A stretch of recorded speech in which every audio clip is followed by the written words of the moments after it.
A gente vai chamar agora o professor Mário de Bene Rigoni, que é unespiano, tem mestrado e doutorado em nutrição animal, mas atualmente é chefe da APLO, professor, e vai trazer experiência como gestor da Escola de Dracena, né?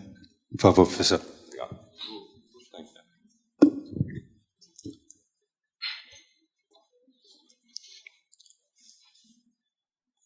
Bom dia. Vou deixar a formalidade de cumprimentar todos, né, da maneira que eu gostaria, porque o Maurício vai cronometrar o tempo, mas eu queria agradecer a professora Marilza pela oportunidade. Também externar que é um orgulho trabalhar na equipe do professor Júlio da senhora. Professora Cristiane, obrigado pelo convite, né? Sempre fui simpático aí, reconhecendo toda a competência e simpatia da sua equipe, né? Na hora que tratou de o assunto e consultando, então me senti envolvido aí nesse passo. E também gostaria de cumprimentar os diretores, né? Uma pessoa do Pavanelli, professor Estevão, professor Ruggiero, professora Maria Dalva, pró-reitora Maria José. Então, todos que estão presentes, né, com essa diferença, e também reconhecer aqui um cumprimento especial ao professor Macari, que foi grande responsável aí por parte que eu vou apresentar e vivi essa fala, vivi essa experiência. Então, professor Macari também, uma grande satisfação em revê-lo, e deixo aqui meu agradecimento por todos os ensinamentos aí que você pôde passar. Bom, eu acho que essa oportunidade, para mim, é muito importante. Eu vinha incubando uma experiência e pouco podia dividir, a não ser algumas vezes no fórum de diretores, por ter vivido essa dura realidade. Então, eu vou fazer um relato com uma experiência um pouco detalhada, talvez, com algumas, vamos dizer assim, alguns contrastes aí, porque eu vivia um departamento e vivia uma unidade sem departamento. Então, essa que é a proposta. Bom, eu preciso falar um pouco, que eu tenho 30 anos de Unesp, tem um amigo que fala, nossa, não parece que tem muito mais.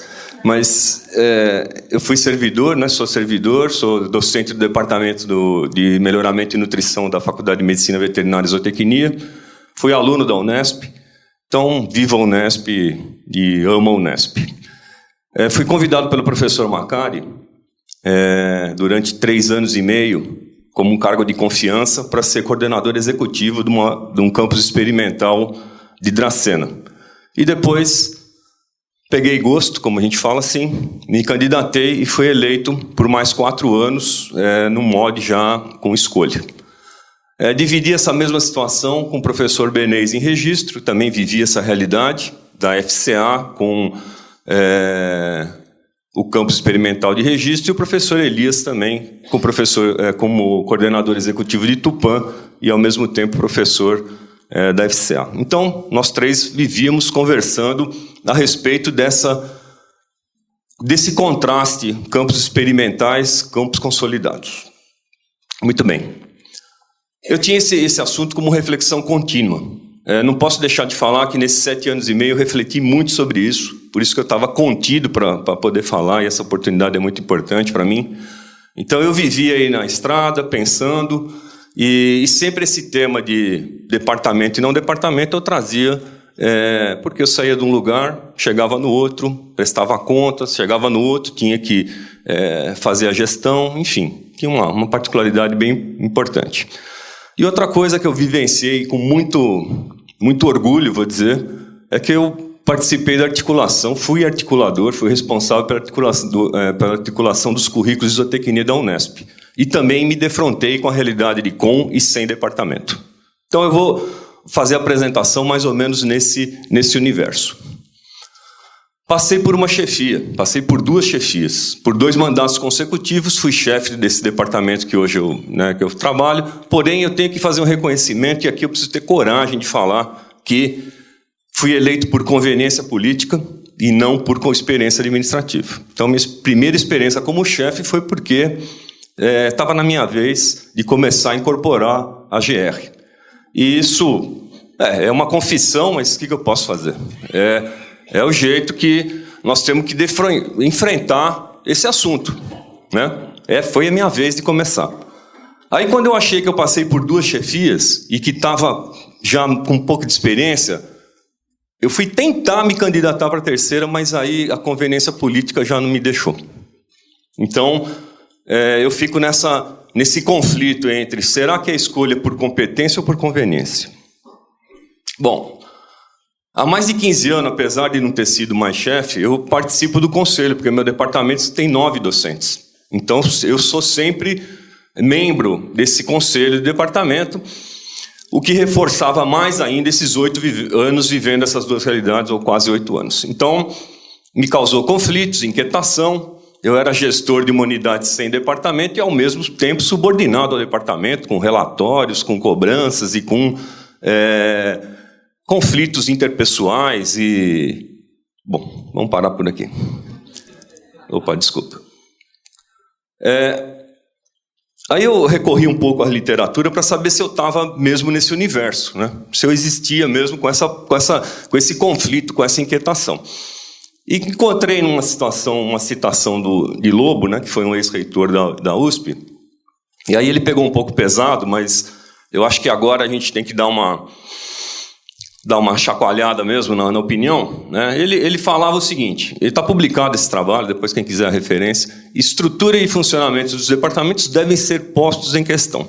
Porque os departamentos não têm rosto, não têm uma filosofia nítida, uma fisionomia nítida, são conceitualmente mal definidos e passaram a ser um foco de corporativismo. Dói falar isso, né? Dói ouvir isso, porque talvez em alguns casos não seja verdade, mas isso está publicado. O chefe não tem autoridade para gerir, uma vez que depende dos seus subordinados e porque está preso ao jogo de influências dentro do departamento. Bom, eu acho que eu vou ter que citar um livro que muita gente lê, né, que é O Monge e o Executivo, e diz o seguinte: utilizar a autoridade ao invés de poder é a essência da liderança. Aí eu me ponho no papel dos chefes e falo assim: nossa, como que um chefe pode demonstrar essa liderança dentro de uma estrutura departamental? Então é um questionamento. Diferente de um reitor, de uma vice-reitora, de um diretor, de um coordenador executivo. Por quê? A estrutura permite, ele foi escolhido para isso, as pessoas reconhecem nele realmente uma chance de ser um líder. O chefe de departamento, eu acho que fica um pouco distorcido isso pela própria estrutura que ele é escolhido, ou como eu fui escolhido na minha época. Bom, o que me atraía, né, eu vou usar esse tempo passado no modelo não departamental. Primeiro, eu escutava muita fala motivadora da professora Sheila e do professor Macari dizendo: Mário, tem que propor algo novo para a universidade. Então, me senti responsável por isso. Isso aqui me alimentava, me achava... me senti importante, falar, acho que eu vou viver esse pedacinho da universidade. E comecei a tentar enxergar o potencial de inovação pelas experimentais. Ou seja, a Unesp tem uma oportunidade dentro da própria casa, criada por ela, vivendo essa oportunidade. Vivi uma coisa muito interessante, uma identidade com o curso e não com essa ou aquela disciplina desse ou daquele departamento. Então, Dracena me encantava por causa disso. A gente vivia o curso. Além da otimização de recursos humanos, que ficava mais eficiente. Desculpa que insisti nas GRs aí. Participação na comunidade universitária, nas diretrizes acadêmicas e administrativas. Enfim, eu sentia que todos ficavam responsáveis pela formação dos alunos. Isso era muito importante. Bom, essa foi uma proposta minha, já tinha dividido com o professor Macari isso, falei: professor, eu acho que eu vou fazer um conselhão onde eu entenda que a comunidade toda, ela faça parte das decisões e que esse início, né, ele seja ouvido ou seja dividido as responsabilidades, porque cada um vive um pedacinho, era o momento de juntar todos. Então, nessa oportunidade eram 15 servidores, 15 docentes, 14 servidores e alguns alunos por representação, com um olhar muito mais no planejamento que nos foi dado, o projeto político-pedagógico na época, do que mesmo no papel burocrático. Então, acho que o início foi saudável. Nós tínhamos um projeto, nós tínhamos uma meta a seguir, onde todos estavam com o mesmo olhar. Muito bem. A partir de 2008, teve, por força da legislação, né, das resoluções, separou-se conselho diretor e conselho de curso. Muito bem, 100 departamentos. Então, muitos representantes comuns aos dois conselhos. Isso também acontece nas unidades pequenas, né? E eu achei que aqui era a interface sadia entre as decisões da administração e o envolvimento da área acadêmica. Então, fatalmente, todos viviam essas duas realidades. Ninguém chegava e falava assim, isso não é problema meu. Essa frase pouco se ouvia, porque todos eram... o curso era problema de todos. Muito bem. Juntos a gente fazia planilha de contratação, bancas, análises para as decisões de investimentos, que no começo foi difícil, né, professor Macari? Mas isso a gente fazia. Apoio nas supervisões administrativas e acadêmicas. Então, era conversar sobre a unidade sempre. Em sintonia com os passos a serem dados, ou seja, reforçando aí a interface acadêmica e administrativa, que é uma preocupação grande de quem fala se tem departamento ou não tem, como é que fica essa interface administrativa e acadêmica. Eu acho que não é um bicho de 7 cabeças. Muito bem. A segunda parte foi a experiência nessa articulação dos currículos de zootecnia. Destacamos a comissão, com os coordenadores de curso, a importância das disciplinas optativas. Nesse caso, eu não vou falar nada de zootecnia muito, não, mas é só para usar de exemplo. Mas a modernização da profissão e seu sincronismo com o perfil profissional atualizado depende dessas optativas. Essa foi a conclusão. Muito bem. A hora que a gente entra e convida os departamentos para conversar, começou a aparecer o entrave do avanço e dos conceitos interdisciplinares. Onde eu fiquei muito feliz de saber que eu estou falando uma coisa em consonância com os palestrantes que me antecederam, com essa preocupação, né, tanto o professor Hélio, o professor Fernando, dessa visão interdisciplinar, onde eu pude viver sem até saber que era tão importante até para a internacionalização. Então, naturalmente, isso acontecia. E aí, esses conceitos aí começaram a nos provocar e a olhar e falar, mas espera aí, onde que está pegando? Departamento. Aí, tive que ir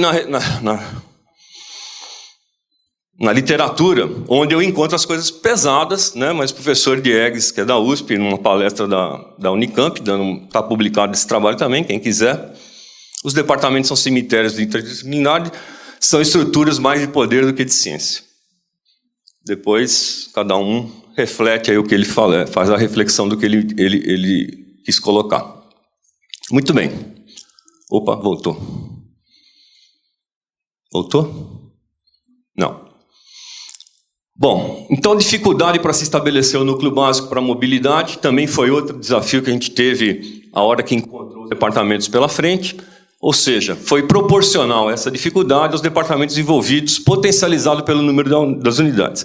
Aí a gente abre a Unesp e fala como que é.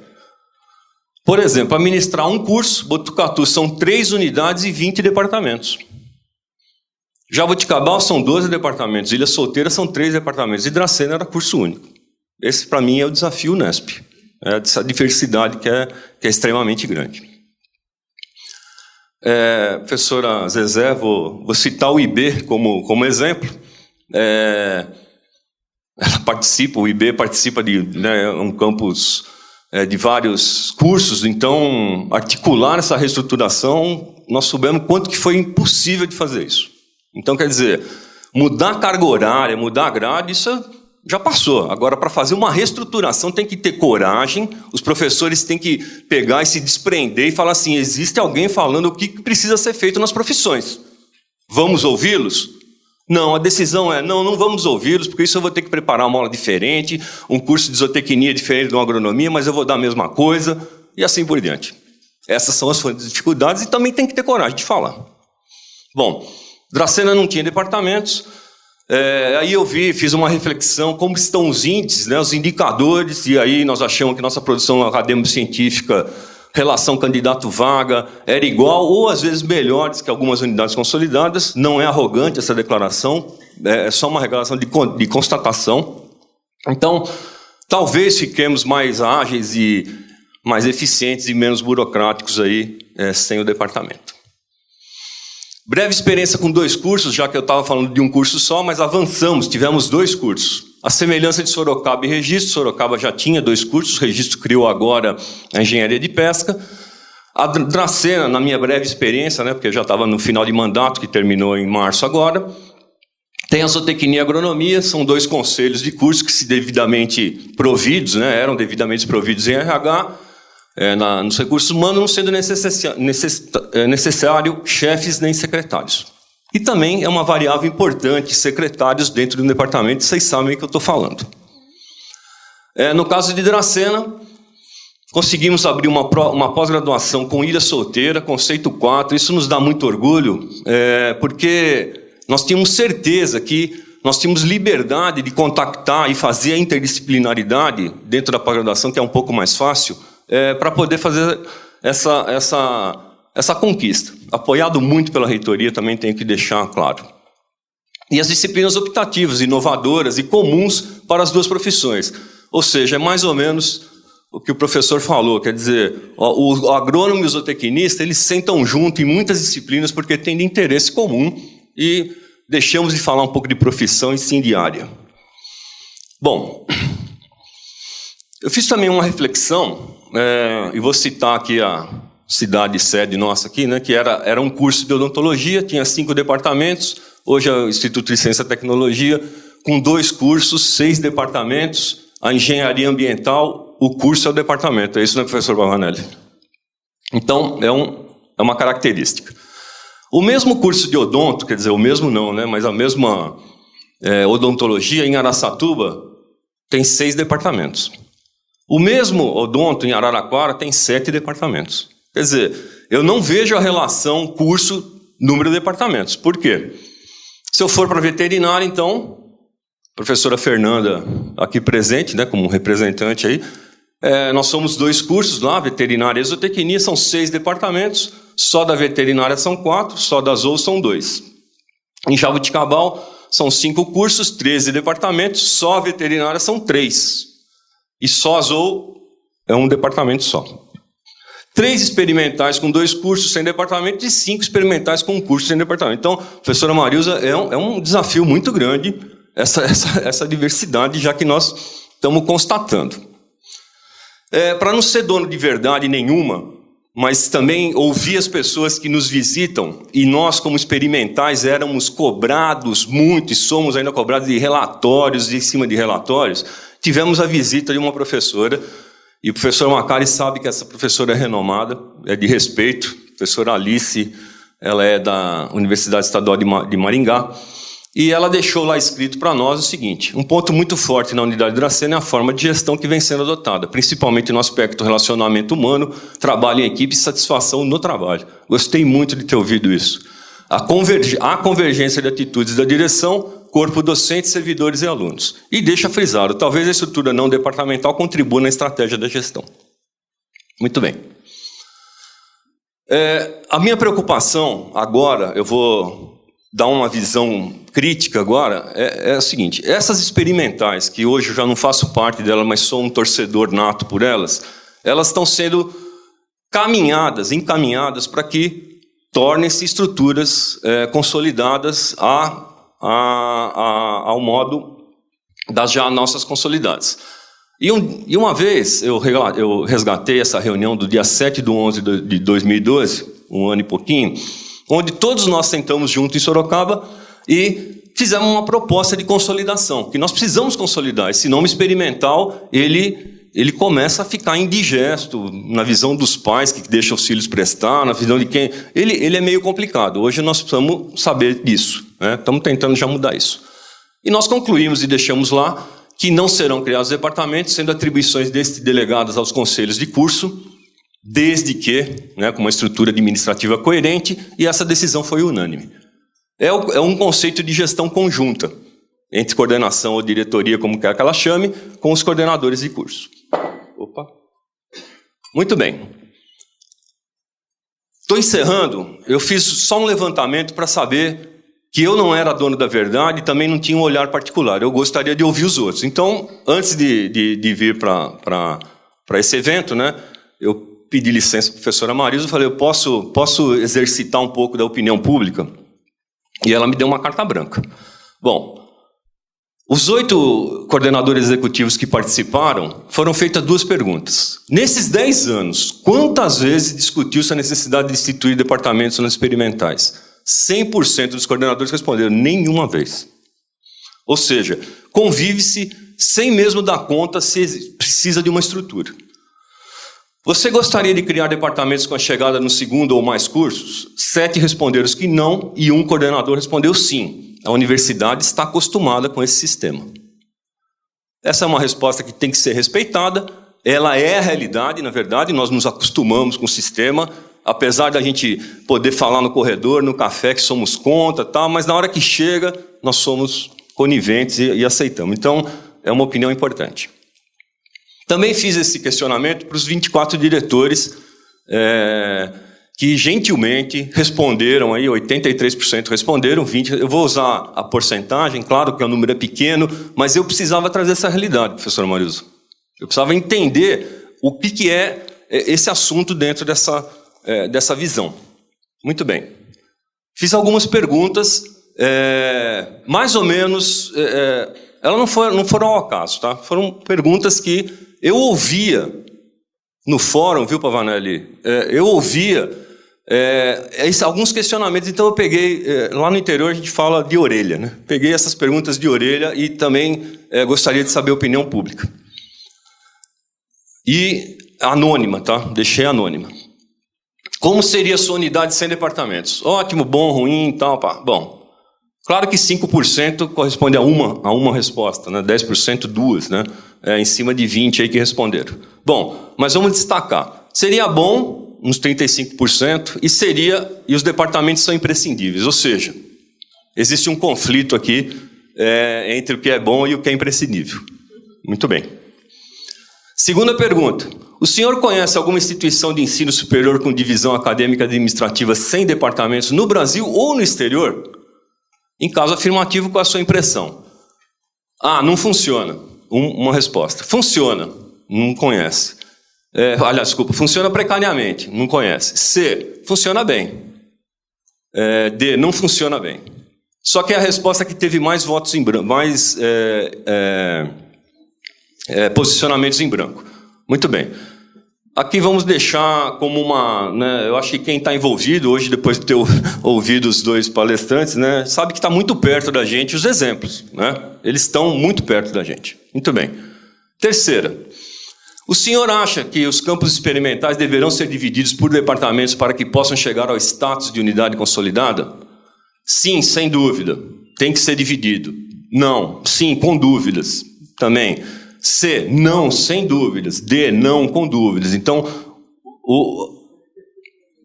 as 2 aqui estão dizendo que, apesar do departamento ter algumas dúvidas, nos campos experimentais a gente deveria deixar acontecer algumas impressões. Muito bem. E aqui agora eu peço licença, porque eu tive que tocar nesse assunto, porque é uma conversa que também é complicada, mas vamos encarar. Na sua opinião sincera, qual é a relação das gratificações e a escolha dos chefes do departamento? Se não houvesse GRs para chefes, como seria a procura para a candidatura do cargo? Então, vou deixar claro, como seria a procura para a candidatura do cargo? Não seria afetada, não existe essa relação, deixei essa opção. Sem IGR, ninguém se candidataria voluntariamente, que foi a mais escolhida. Bom, e a quinta e última pergunta. Na sua opinião, os assuntos do departamento, o assunto do departamento merece ser discutido nos colegiados da Unesp com qual grau de importância? E todos acharam que a discussão deveria de ser aprofundada no fórum competente ao assunto. Então, esse retrato, essa contribuição pequena aí, dentro de um exemplo, de um universo que não é nenhum tratamento estatístico, nem nada, é só uma pesquisa de opinião. Acho que foi importante trazer e fazer essa apresentação.